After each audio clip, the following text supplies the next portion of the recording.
So everyone, meet, I'm so excited to introduce Nicole Martin. Nicole is the CEO of HR Boost. She is also an author, a speaker, a culture coach. You will just love her. She has got a great personality. She's so fun to talk to. But her company, HR Boost, is basically a full service HR management team. So they provide services through a comprehensive approach to HR and business partnership. Anything from employee benefits, we're talking recruiting, interviewing, onboarding, compensation, workplace compliance, employee relations, performance achievement, even career planning and succession planning. So I'm so excited to introduce Nicole because Nicole and HR Boost and I at Rad Training, we're in the midst of developing a strategic alliance partnership. Very excited. Yeah, so as you know, my background is in HR as well, but my focus is really on the training and development, workforce development type of planning. And so Nicole and her team at HR Boost provide such a breadth of resources over like 40 years of experience and expertise among her team. I think it's really going to be a complementary partnership, and I'm so excited to kind of start on this new journey with you, Nicole. So I want everybody to please reach out to Nicole, access her and her team, tap into their wonderful resources. And Nicole, today I want to say thank you for bringing such relevancy to our group today. I'm so excited to hear what you have to say and share. So thank you so much, Becky. Thank you. So you can all see my slides, yes? Yes. Okay, good. We successfully did that. Yay! Yay! Normally I'm the one hosting, but coming on to virtual where I'm like the guest speaker through virtual, this is a new one because I would love to be with you all in the same room, but of course we all know that that's not feasible right now. And I don't know about you guys, but this is actually my real backdrop. This is my 3-season room. So welcome to my home, everyone. Some of you I know already, and I haven't seen you in a while, so it's really exciting to see some of the people that are dialed in today. And I'm going to give you all the same energy, love, care. No pun intended for those of you that are knee deep in the CARES Act right now. I know some of you are. But I'm going to really do my best to give you a lot of hopefully valuable information from the HR perspective today. And I think, the last 30 days for all of us has been incredibly fast-paced. And I think I want to start with all of you today, not with my head of HR and my expertise and what I can share with you there. We're going to get into that for sure. But I definitely want to start with you with just presence. And hopefully, I don't know what your day's like been today, but yesterday we had sunshine. It made it a little easier, and today it's a little cloudier. These things are going to be affecting us. And I have little kids in my house, and so they bring the energy up, right? But some of us are alone in our homes. And so just know I'm really sensitive to how each of you are feeling, knowing each of you are really leaders in this group. And I'm sure your phone's been ringing off the hook, just like mine's been ringing off the hook since 13 days before the order shut down. And so I know that we're all living that and feeling frayed. And so it's okay to feel frayed, and it's okay to be honest with me because I'm right there with you, okay? And so what I want to do is I want to just feel each other for a minute and remind everybody, this is a different form of trauma. I have a double major in psych, and so I just want to take a minute, kind of go back to, all of us lived through 9/11, right? We can relate to the 9/11 trauma that we've all experienced, which was fast, it was abrupt, it was like right now. It happened, it was one thing, happened in an instant in time, and it was done. And then we had to deal with our fear and things that we had, but we could cope because it didn't happen again, and then it didn't happen again. What you guys are living through right now is chronic. It's a chronic form of trauma, right? I mean, every time you turn on the TV, every time you hear a new fact, every time you see a new metric about the people that are dying around us, every time you hear about another business failing. I mean, today I woke up and the first thing I saw in the news, you guys, was that, what, you saw it too, maybe? Michigan ordered that their governor came down and said they're not going to open for another 70 days. I was like, what? You hear that. You hear FEMA's new stat that came out, right? 40% of businesses are going to go out of business after a disaster. Pandemic's not our typical disaster. Hurricanes might be, things like that, but this is coming right up with it. If you say 40% of businesses are going to fail, 20% of them will fail in year one. And that's scary stuff for all of us. And on top of that, if you think of how we react when we have that anxiety level, I have this image here for you, because this is how it feels. Whether you are an extrovert like me and you're going to talk about it, or you're an introvert and you're quiet and you're just sheltering, I feel you. Okay. And this image is how I feel you. This is how I feel this pandemic, this hammer that's come down on us in the last 30 days in Chicagoland and globally. But I mean, I'm talking local right now. We're all locals. Okay. So I'm going to talk to you as a local human being. This is truly something where that stress effect can affect your immune system. It releases cortisol from your brain. Every time we have that trigger, you guys, every time you're releasing cortisol from your brain, and it's going to block your long-term memory, and it's going to bring you to here, short-term focus, right now, reactive. It's your fight or flight. And we all heard about fight or flight, but I don't think we think about it for ourselves daily. And I want you guys all to really take care of yourselves, because people are going to need every single one of you right now. And we're going to need you guys to be proactive instead of reactive. Some of us are hemorrhaging from reaction just because we serve other people. But think about the proactive nature of how you can pull yourself out of this, which is going to happen constantly every time we have that chronic trigger, and just bring yourself back to here. Okay. And so as we bring ourselves back to here, I want you to think about how you see it around you. One thing that we all can relate to is the toilet paper off the shelves. So the toilet paper off the shelves, that was everyone around us who immediately was responding to what? The cortisol release in their brain. Okay. They weren't thinking about the grocery stores were going to be ready or what essential businesses are and all of that, because we've never been there. And so when you think about that, I want you to always never forget that image, because that is how every person that is responding to triggered anxiety, even 60 days from now, it'll still be triggered anxiety. And you want to remember that they're in that moment of right here, and you're going to have to meet them right here. Okay. So when you show up with them, show up right here. Does that make sense? Nods. I only see 4 of your faces right now, but I'm hoping that you can feel that. And just remember that it's so important that you as leaders, because I know that great intro you gave, Noreen, of everyone on this call, you're all real leaders. From wherever you stand, the people that are working for you, relying on you, they're leaders. And we all need to be leaders from wherever we stand right now. And I really believe in that, not in a hierarchical place, but like as human beings, as positive spirits, as people who are going to move forward through this and get ahead, not behind. Okay. So with that being said, I just want to tell you what we're going to cover today now, and what's on the agenda. And I think that I just got to see here. So I had 5 topics that were given to me. Essentially, these were given to me. These weren't things that I came with. Noreen was very kind to reach out to me. We had a different topic entirely. And Noreen reached out proactively and was like, Nicole, can you talk about this? And I was like, yeah, we can definitely dive into that. Not a problem. And so we're going to talk a little bit about that first topic. How do I manage the sick? And this is something that is why we're on a pandemic response right now. I think we all know that this is really about protecting our healthcare systems, the number of beds, and putting doctors in the right positions so they don't have to make terrible choices, facing decisions where they have to choose a ventilator or a health situation over 2 human beings that are in front of them. That's what this really comes down to. And we are seeing that. New York just reported this morning that cardiac arrests aren't coming to ER, right? So this is going to continue to trend this direction. And I think it's really important for us to think about not just about what everybody's doing for us, which is how to deal with the sick. We already got that dictated to us from our government. I'm going to bring it back more to just how it's going to work in terms of how you could get your businesses back up and running, and what we need to do about those essential businesses, and what we're going to do about making sure that we can get people being proactive about it instead of reactive. Again, that's my hope. Do you see that big word, hope? Hope. This is where I'm going with you guys today, okay? When we get off this call, if I don't have you at a happier vibration, then I have failed, okay? I want to bring you all to a happier vibration. So, number 2, I'm sorry, did you say my job's protected? Most of us are employees at will. Most of us don't deal with FMLA if we've been dealing with the true smaller businesses. And I actually tried to Google find a statistic for us, which was what percentage of businesses are essential, quote unquote, in Illinois. I couldn't find that this morning. I really am curious, but I did find 45% of our state, 2.5 million people in our state of Illinois right now are going to fall under these protections, so to speak, that we're going to get into today.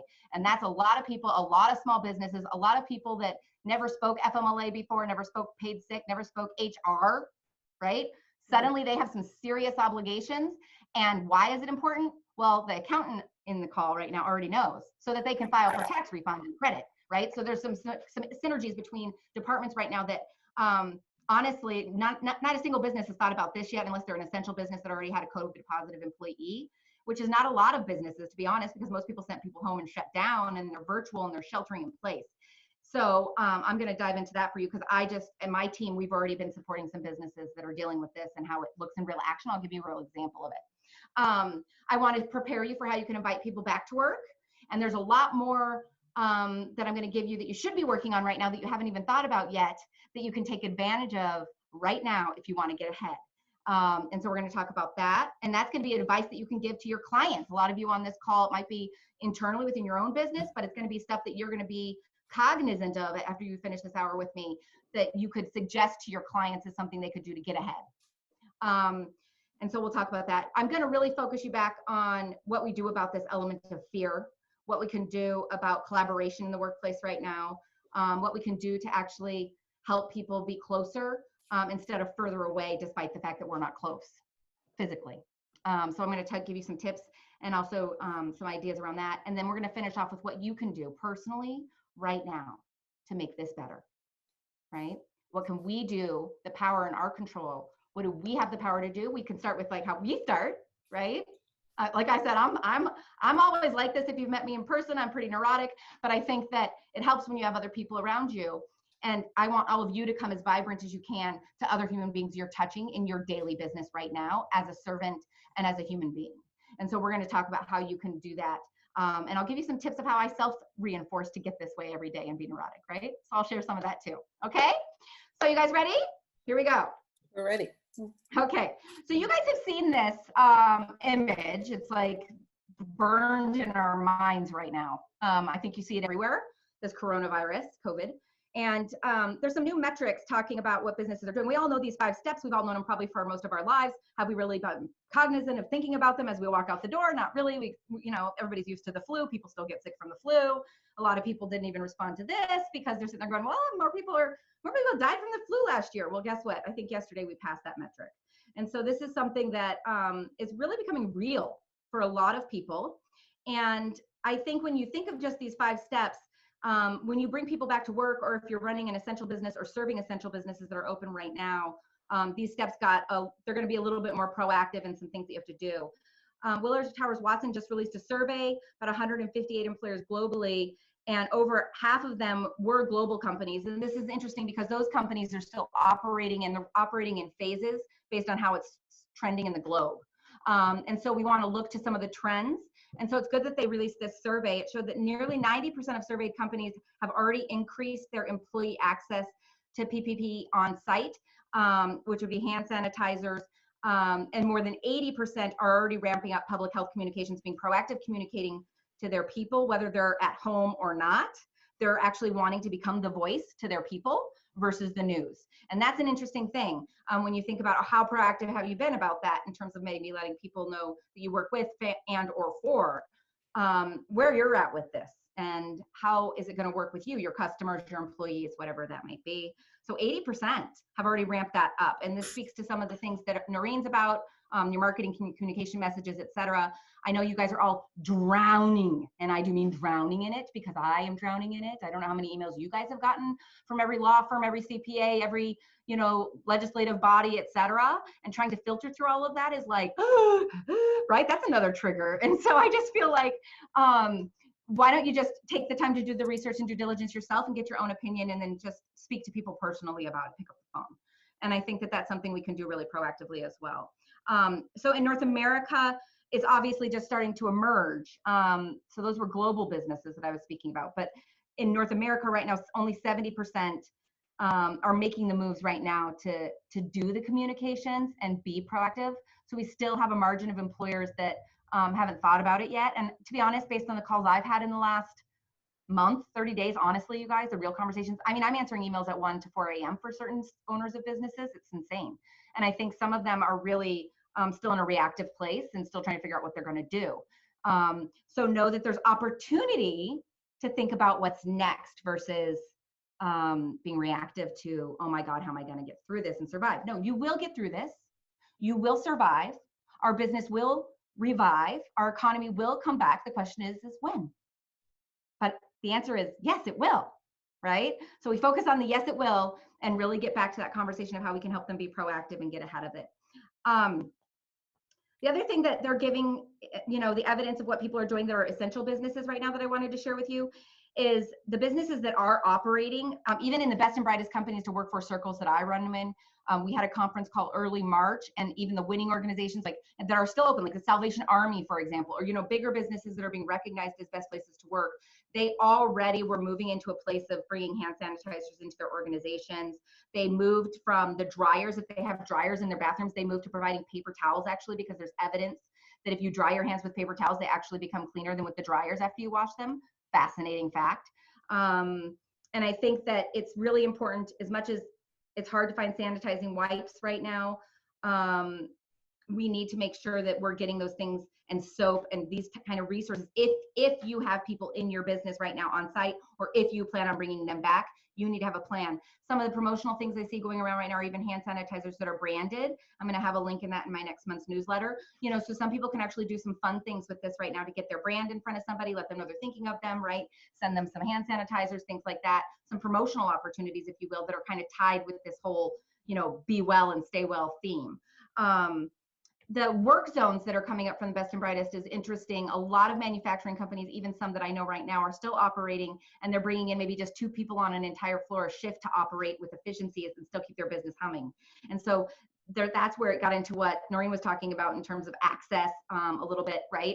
They're tracking the door the person comes in and the door the person comes out, and they might put people on a shift of work zone A, work zone B, work zone C. They might take people that were all on one shift and then create new shifts, so that the exposure piece is there, but they're keeping that 6 feet of distance apart, even for these businesses that are essentially running right now. So there are creative strategies that we're seeing, especially in manufacturing, where clients are really being proactive to stay ahead of it and still keep their business running, even if it means it's like a shell of it, but they're trying to keep it fair in terms of rotations so that everybody has an opportunity to rotate, and it just reduces their hours versus shutting the whole place down. So that's something I wanted to share with you that was more creative. Okay. Let's talk, about this FERCA Act. I think that a lot of people right now have been focused on the CARE Act. And those of you that are on the call right now that are in B2B, professional services, accounting, IT, et cetera, you've really been focused on the CARE Act. Everybody's talking about the banker that was supposed to present with me today, like Noreen said, isn't here. Everybody's thinking about the CARES Act right now, the PPP, the EIDL loans. How do we get access on money? How do we stay alive? Their cash flow forecasts. A lot of people have been dealing with the furloughs, the layoffs. My team's been doing that for weeks now. The last 30 days, we've just been doing furloughs and layoffs. And right, so it's been a lot about the CARES Act, but not this FERCA Act. And so what I want to tell you about the FERCA Act is, even though it expires December 31st, I don't really believe that it's going to go away. They've put some language in it right now that says, it's for COVID, but that it's the general language in the Department of Labor guidelines. It's very generic, right? Pandemic and telework, virtual work, and that's a lot of language that's being used. So to me, it's a much more universal amendment, if you will, that could continue to last beyond December 31st. And the way things are being elongated, I'd be surprised if it goes away. So I'm leaning towards the fact that this is going to become a new norm and a new administrative requirement that businesses are going to have to be prepared to do, especially if you're with me and you believe that COVID is not going away. It's not going to be eradicated, in my opinion, anytime soon. Dr. Fauci already said that it could be seasonal, right? Like a flu, and it could be something that cycles back. And so that's why we're hearing about all these, the virus shedding, that they're trying to shorten the time frame. But let's get real. People are really going to go back to work, and COVID's still going to be out there.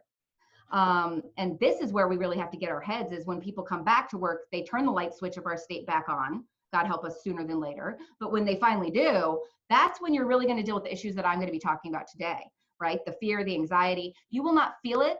And the reason I say it's with such conviction, I traveled actually the day before the order came down in the state of Illinois.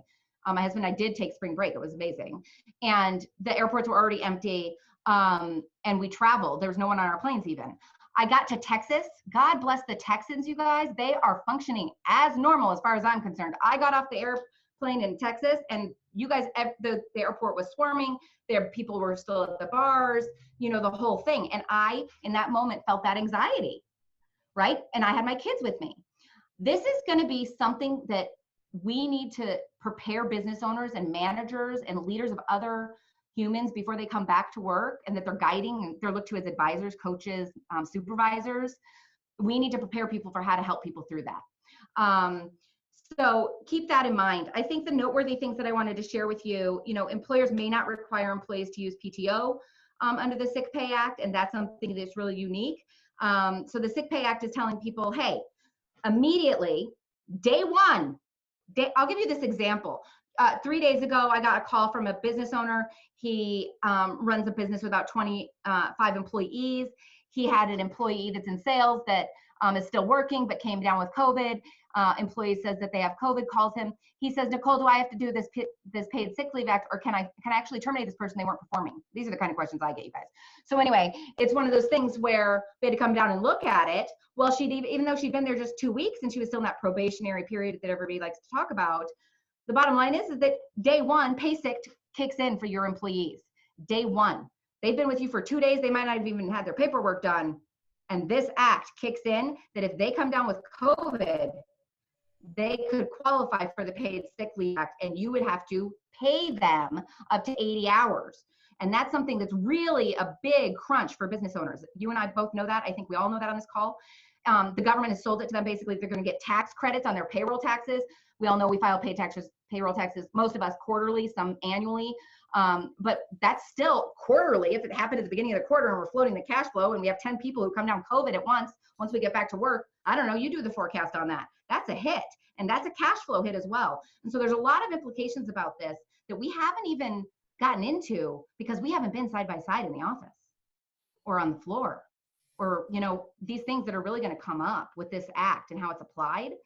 And the gentleman that I advised on this, he had to do this paid sick leave act. And clearly that employee didn't have PTO, but somebody that had PTO, somebody might say, oh, you can use your PTO. No, that's not an option unless that person says that they're going to take their PTO and you don't have to pay them the paid sick leave act, which, when's that going to happen, guys? I don't know. And so really think about the fact that it's important to note where this is at. Now, most people would say, Nicole, that client only had 25 employees. They're exempt from the sick pay act, because most of you are reading that it's 50 employees. And most of the employment law attorneys that I'm talking to right now, they are not, they're saying you have to get legal advice before you say you're exempt from something, because there's no precedent setting out there. The guidelines are the guidelines. You and I, all of us on this call, we know that we're not going to really know the answer of what that threshold is until there's a lawsuit after this shakes out and we actually see the precedent. And so who wants to be the first person to find out that they claimed exemption and they shouldn't have, right? And so really they would need employment law, legal counsel advisement on if they wanted to say I'm exempt, and then justify that to an attorney that's willing to fight for you, in my opinion. So that's, otherwise you're going to put this out. And if you, especially if you can afford it. So it comes down, can you afford it? And if somebody's flush with cash, which the client I talked to, he's flush with cash. Somebody looked at his books, he's not going out of business. And so, yeah, he better pay for the Sick Pay Act. And that's something that is something for everyone to process.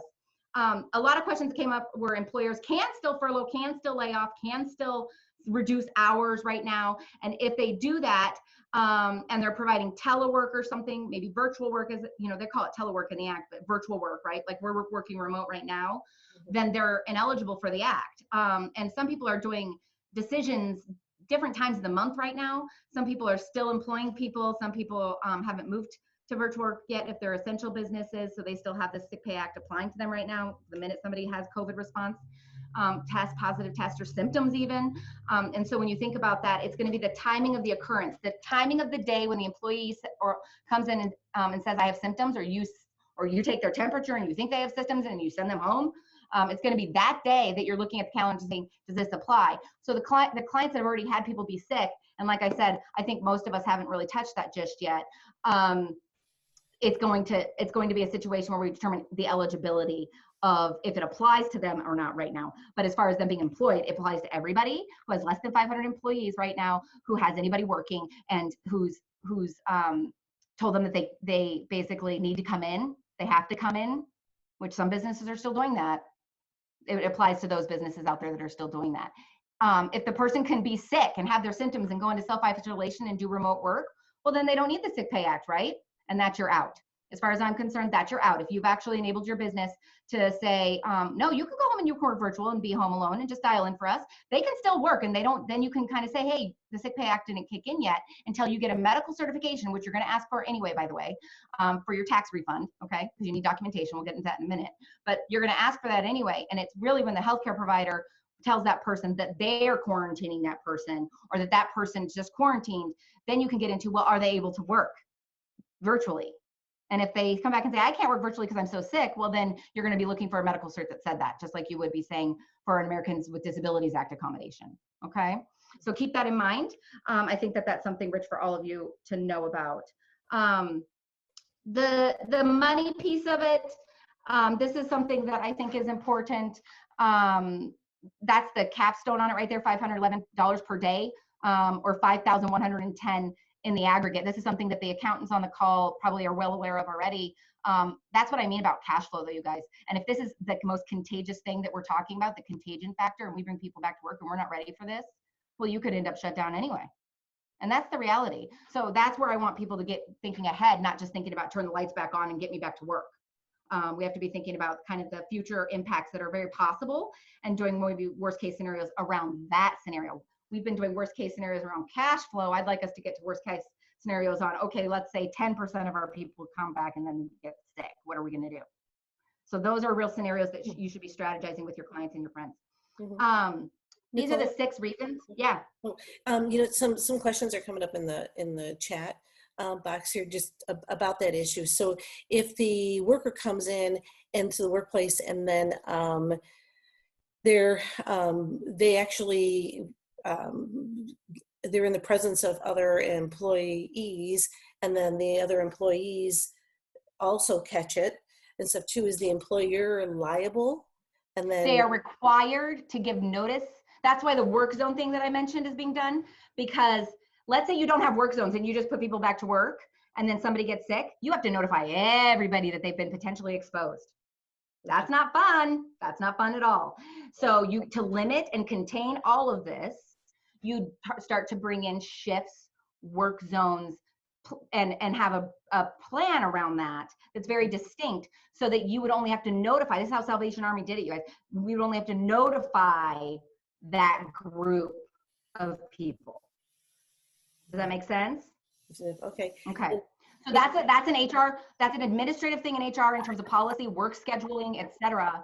That's going to be a proactive thing that business owners want to do to the best of their ability. And they do have an obligation to maybe have that person self-quarantine, of course, go home for 14 days is what the standard is right now. And they can work virtually potentially and not have to enact this paid sick leave act. But if they really go home and they're sick, and this is where we're going to get into the next act, so we can move forward with that. We're going to have Q&A at the end, and I'll try and process all the Q&A. And then if I don't get time to go through all the Q&A, I can answer the questions. We can send it out too. Yeah, that'd be great, because I know they're I want to commit, because I think your questions are important. Yeah. But I want to share every piece of this with you. Absolutely. Is that okay? Okay, everyone? We'll get your questions answered that are going into the chat box. So no matter what, yeah. Yeah, keep placing them in there, and then we'll get to them after. Yeah, definitely. So that's one reason I gave a lot of information on the slides too, because you're getting the slides, and I want you to have this to refer back to. These are the standard 6-pay situations, these 6 bullet points. It's very much like FMLA, for those of you who have ever heard of FMLA, Family Medical Leave Act. It's very much like that, but this is not a leave component. This is just the sick pay component, and then the accommodation, if you will, for them to get paid while we send them home for 10 days. They're not counting the weekends. It is still 14 days. It's 80 hours, but they're counting like, okay, 4 of those days that you're sending them home for the 14 days, we're assuming are weekends. Okay, so that's something to keep in mind with this. And I want to get right into the Emergency Family Medical Leave Act. So what's interesting that's going on in talk right now, and I'm going to make this really clear for you guys, and I highlighted it in yellow for you. The Emergency Family Medical Leave Act is only for the human beings whose kids got sent home from school. And they have to be home with their kids because the kids shut down the school. The kids came home, and the minute those kids came home, the parents, somebody has to come home, right? And so this was about accommodating just those people that weren't covered, if you will, for their jobs to be protected, if you will, when they're in that situation. The IRS has kind of taken some stand on this in terms of defining that they're only going to assume that you need one adult at home, right? So the credits and the accommodation, the leave pack doesn't go for mom and dad, just mom or dad. And so that's important to know. And there's a really interesting caveat around this with the age.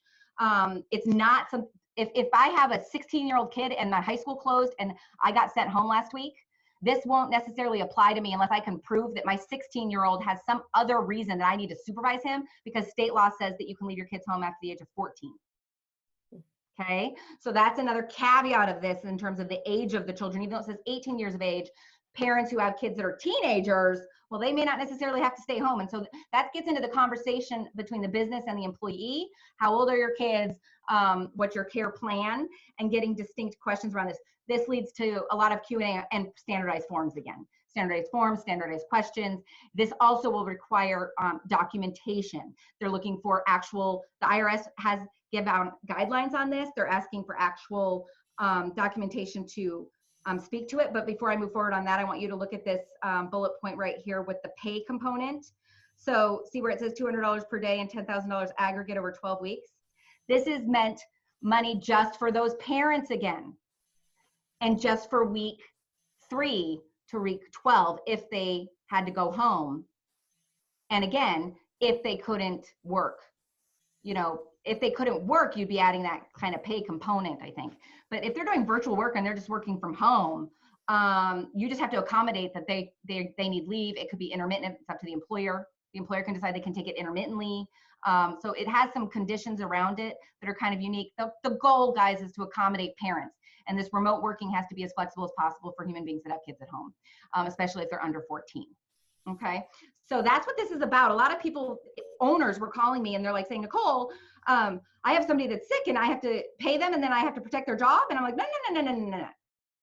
Right? You have to pay them for the 2 weeks and then they're supposed to come back after that because we expect that they're going to be well. If they have a complicated case of COVID and they get sick or they're hospitalized, well, then it goes under a different provision. For businesses less than 50, they have to create a medical leave policy. They have to create a policy about what their stance is on this. It might be unpaid, might be that they have to drain their PTO and then go on a leave that the business would accommodate for how many days? 30 days, 40, it's going to depend on the business. It's going to depend on their policy.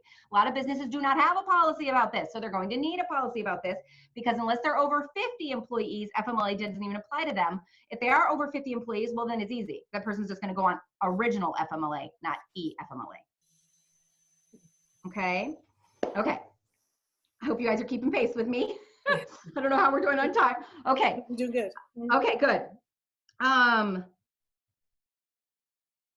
The medical cert. Right now, the guidance from the Department of Labor also enforces this one. The medical cert. So a lot of businesses are going to start wanting to like get medical documentation and this and that. The businesses, the advisement right now to businesses, they can't hold an employee to it right now because of what's happening in hospitals and doctors, right? So they have to, my advice would be get it in writing. This is the form. And on that form, it has to say, we expect and demand that you provide us with XYZ documentation as soon as possible, or, you know, or that it must be provided to us no later than the tax date, right? It's going to have to coordinate with those kind of things, because if the employer doesn't have that documentation, the IRS could deny their refund, as far as I can see it. And I know that I don't think the IRS is going to be asking for all these doctor's notes and all these things that they're asking for us to document, to be quite honest. So some businesses might be able to skate the curb on, you know how businesses are, they choose what they're going to do or not. But I think, you know, I would advise that they do. And the accountants are the people that they should be asking for that advisement.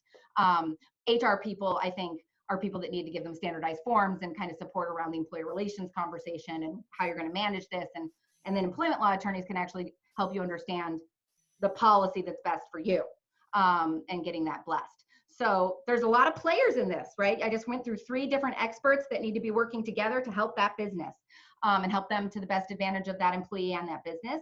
And so there's a lot of nuances that are going to come up with this once we start to administer it. And we haven't even started.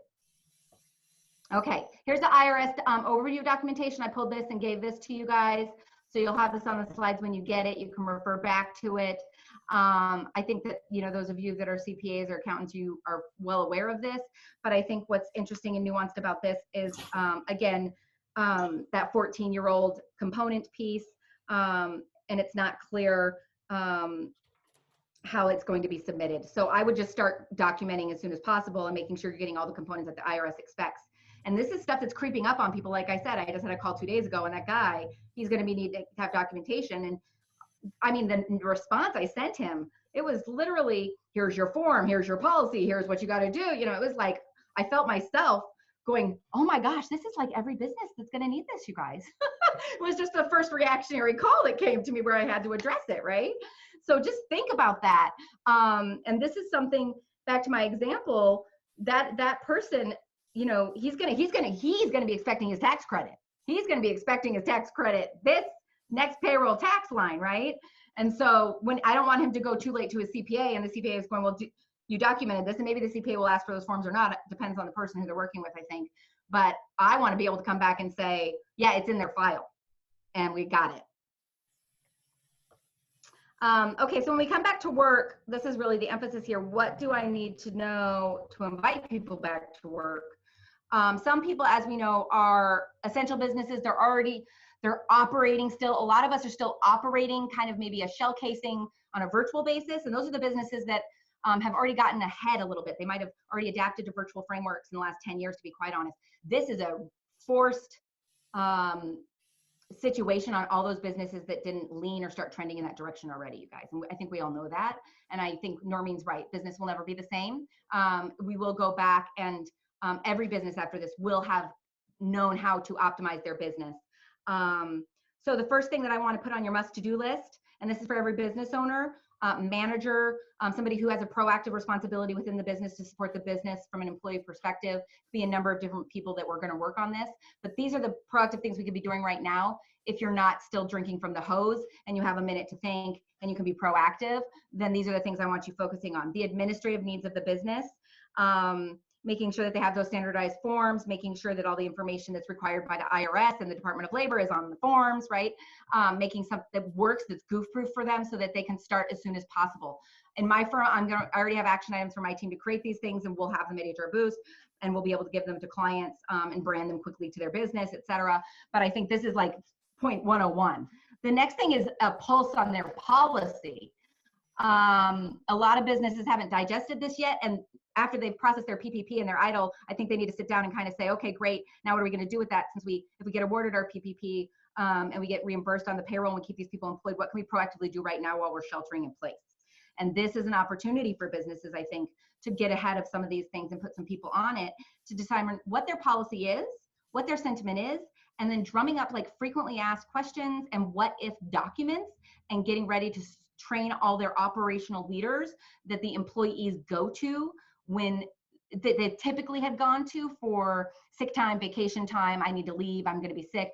All those human beings need to be trained on whatever the new policy is regards to COVID and their policy in terms of scenarios. And I think the better they do with that, the safer the people will feel. These are things we can control. And if we don't answer these questions right away up front, we've just created more fear and anxiety for the human beings that are going to be coming back to us. So we need to have definitive answers and have the black and white kind of just dialed in, I think, as soon as possible for people regarding those things. You guys hopefully know about the poster for FERCA. This was effective April 1st. You probably know that. They have until the 7th to get it out. What's unique is those businesses that haven't gotten virtual yet, don't have a shared drive, don't have a VPN. They're going to have to like literally get on, maybe even worst case, sending an email with a read acknowledgement so that they can track that they got this poster to every employee in their business. And so these are some unique challenges that are going on for businesses right now that weren't ready for this, that don't have virtual capabilities. Keep in mind how they can get around it and how they can get it done. Refreshers on training. Oh my gosh, you guys, I could do another 2 hours just on the implications of real examples for you guys on scenarios of what could come up with employees in terms of their sickness and people who have illness. And then depending on their size, the size of the business will determine what other laws this plays with. HIPAA, day one, OSHA, day one, right? But there's other things like the FMLA that's 50 head count, things like that. And ADA, we didn't even talk about ADA. If somebody's really sick and has limitations when they come back to work, or they ask for restrictions or whatever it might be, right? It might be a while that they need to be careful. Who knows? Who knows what their damages could be? Some people could have serious complications. So we need to kind of role play all of those scenarios, and those laws, I think any of those laws that I just rattled off, also EEO, non-retaliation, bias, people might be freaked out if they knew that you had COVID and they have to come back to work next to you even though you're recovered. These are things we have to really process with people that we haven't even broached. And I think that this is something where you need to do a refresher. Like, okay, we used to call them like supervisory 101, right? The new supervisors. We need like, okay, you're a COVID ready employee and here's how we see it, right? Get them ready before they come back. And this is training and a refresher course to have them come back so that when they come back, they don't have this continual chronic anxiety from things flying at them and not knowing how to deal with it. We've got to do our best as leaders to prevent that from happening. The universal call list and policy. This is interesting. One of my clients, he contacted all of his people when he had to shut down through the WhatsApp. And, you know, so a lot of companies may not have had their universal call lists dialed in. Maybe they already have it. If they did this and they got it done and it wasn't done with precision, I would recommend that they get a policy around that and get it done with precision. And then they tell their employees as part of the policy that they develop, if we have to shut down again for any reason, this is how we will notify you, right? So getting prepared for not if this was happening again, but like it will someday. And this is our new philosophy about this. So the universal call policy needs to be hit and how it's done. And sometimes that's asking people for personal health information, like their phone numbers, their text phone numbers. You have to get authorization for that if it's a published list. You wouldn't necessarily want to have it be a published list for scenarios I've seen over the years where people get stalked by somebody who has a crush on them and you get their personal number, and I could go into all kinds of situations. So that's an authorization kind of process, just so you know, if you're giving it published. And then do we have real reliable systems? Obviously, the IT people on the call have a lot going on, real opportunity in their business. We're going to see a lot of scaling opportunities in those businesses right now. And I think that we just need to figure out what's going to work for the people. I don't recommend when we're working with, like, you know, what employers can do to combat fear and encourage collaboration despite, you know, isolation and social distancing. This is something that some businesses, I mean, right now, the people who haven't worked remote before, you can go to Amazon or Barnes and Noble or wherever, a bookstore online, and you can find thousands of books, you guys, on remote working, virtual working, how to do it, how not to do it. I think I'm getting 20 emails just alone in the last 48 hours on how to remote work. And, you know, there's so many lists and everything that are out there. And I don't think there's any really magical way to do it other than making sure that you're asking yourself the right questions. Have we maximized employees' ability to work remotely? If we haven't maximized it, there's work to do. What is that to-do list for that business? What can we do to enable employees to the utmost opportunity? This requires transparency of information, access to relevant information. How do we expect employees to engage clients? How do we expect people to meet on what rhythms? And this is unique to every business. Communication guidelines based on generational aspects. Like boomers like things face-to-face, you guys. Gen Xers do it in email, millennials do it in text, and Gen Z is like, are you done yet? Like, this is truly a challenge. It's a challenge. So think about the generational aspects of communication guidelines. Also, when you're rolling out these communication guidelines for employees on how we expect certain things to do, escalation procedures of who you notify, and when in doubt, just copy more people. I think the more people who are in the know, the more they're not in the grapevine and hearing something that traumatizes them. So, you know, just keep that in mind. Direct managers have to very quickly ensure that every employee has the access to what they need to do their job. And so we should be asking our frontline leaders what that is, because at the top, we may not know what that is to maximize it, but some of the frontline people might know, and they might have some ways that we could get even better at it. And get ready. I think adding fun into this and putting expectations for your leaders to make sure that they're doing some kind of fun thing in their rhythm too. Virtual happy hours, for example, virtual coffee breaks maybe once a week. They can still do their huddles and they can make it fun. They got to bring it back to where I started, guys, here. Or the people are dialing in and they're not gonna be fully present with the people that they're with, no matter what's going on in their background. So just invite them and give them some tips on how to bring it to a more personal level, because that's what people need right now. If they're not just dealing with this, they could be dealing with the baby that was just born that they couldn't go see, grandparents, there's new grandparents, there's people who have other people dying, not from COVID, that they can't go mourn, they can't go to funerals. I mean, there's just so much going on right now due to our social isolation and our rules. And some of those things have people in a stage of grief, true grief. So anything we can do to bring the vibration level up, I think is what leaders need to be doing right now. For example, my team's been running virtual for almost 10 years now. It's not the right way or wrong way to do this. Again, it's something that's unique to every business. It has to be what people accept and what feels good to the people that they're actually going to do, that doesn't feel like drudgery. That's the bottom line as far as I'm concerned. And so like in my business, I only get face-to-face in a room with all of my employees, because I embed talent in businesses too, quarterly. Quarterly, I give them a state of the union. They all know what we're about. I do culture metrics, qualitative and quantitative. I take their pulse. The peer groups, I require them peer group level to meet weekly, virtually. So in my business, that's HR business partners meet weekly. HR generalists, all of them across business meet weekly. So their peer group, whatever their peer group is, they must meet weekly right now. And whatever their rhythm was in the office, try to recreate it virtually right now so that that doesn't change. And it should, if anything, it shouldn't go down from whatever your rhythms were if they were in office or in business. It should go up. Okay. And reviewing that frequency and putting a standard around it. This must come from an expectation place and a rules place, which is we expect this. This is not optional. We expect this. And I think that's going to be really important as a standard of performance. So don't let that one go. And I gave you 3 here that I think are nice buckets. What are they doing around communication? What are they doing around collaboration, coordination, and culture? If we're going remote, we're not going to be in the same building. These 3 things have to have some language, framework, and sentiment around them in black and white that everybody can reference, that we train and onboard new hires to, that everybody understands, and it becomes tribal. It's tribal if they do it really well. And they can actually be more productive, and they can have more trust even than some of us that work side by side in businesses every day. And so there's real opportunity with this for teams to be productive, and don't get away from that. Okay, so whoo, I know I talk fast.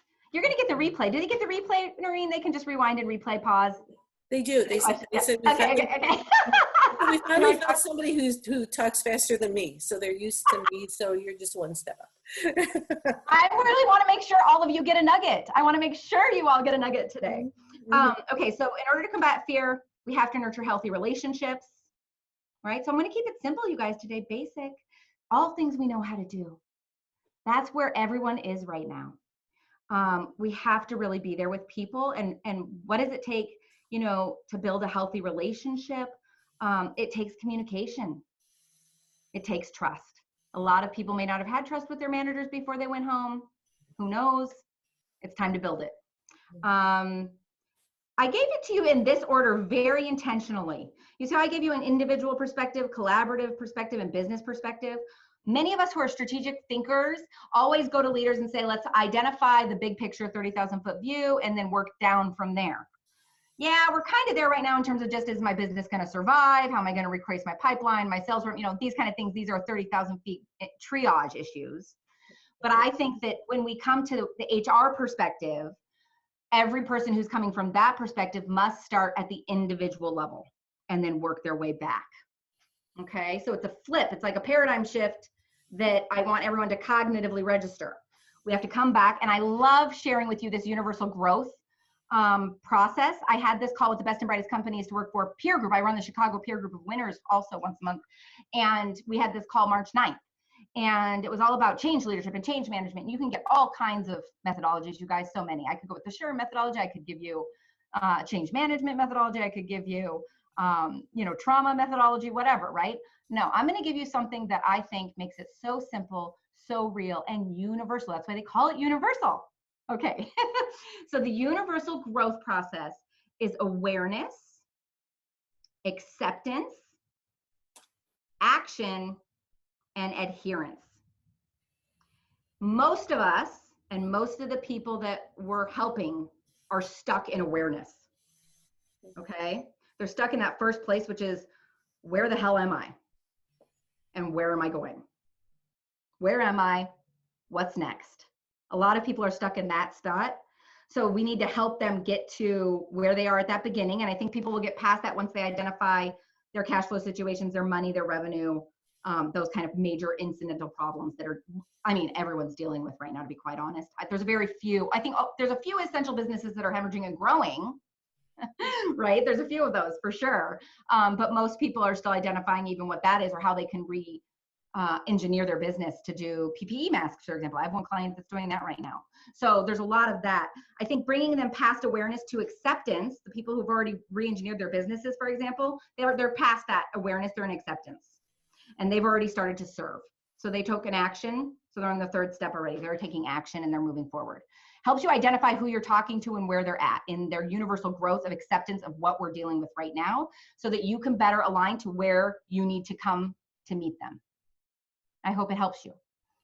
Awareness, acceptance, action, not reaction, action, to get from a proactive lens to adherence. Now it's standardized, it's conformed, we have a sentiment, we have all our things in place.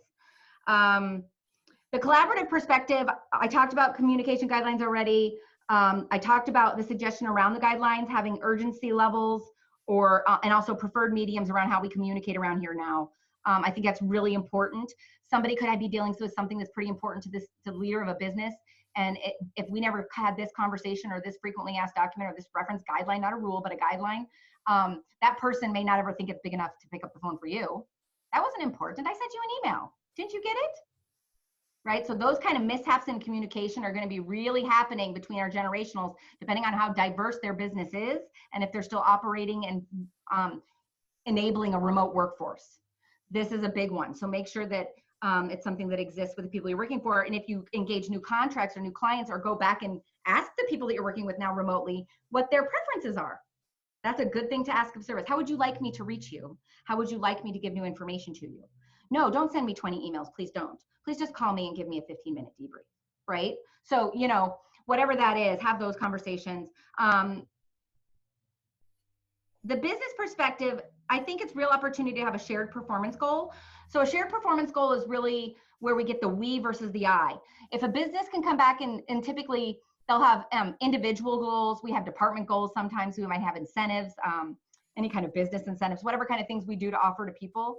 Right now, whatever that shared goal is from the leader of the business, the founder of the business, if we can get it, it'd be great if we could get what that is right now from a culture invitation perspective. What is our goal right now? These 30 days, maybe bring it really micro. In the next 30 days, you guys, this is our goal. So that they can feel a win. People need to feel a win. So recreating that, I think, is a real opportunity, and creating it on a micro level before we ever go back to like the big picture, okay? And define success and celebrate every success that we possibly can, and give your people optimism, and bring them out of the drudgery of whatever they're doing at home in front of the TV that's traumatizing them, right? Because that's going to keep traumatizing people, I think. So business perspective on that one. The adherence piece is going to take a while, as I just rattled off a bunch of things that need to be done in my perspective. Sticking to the changes that you've initiated and having communication and everybody knowing what the hell they're doing, well, that takes years sometimes, right? I mean, I still am training people how to do I-9 forms. So this could take time, and it's going to take support, and it's going to be basically, I'm your lifeline, call me when it happens, we got this for you.